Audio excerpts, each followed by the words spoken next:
Эми интеллектуалдык тест. Бул интеллектуалдык тест деген силердин акылыңар, мээңер канчалык иштей тургандыгын текшерген тест. Бул суроосу, бул жооп. Бул суроо белгинин ордуна кайсы квадрат туура келиш керек? Ойлонуп таптык. Жарым минут убакыт, кеттик. Убакыт бүткөндө гана жооп беребиз.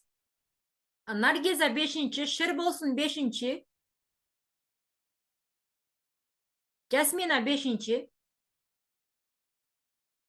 Сонун. Туура, азаматсыңар.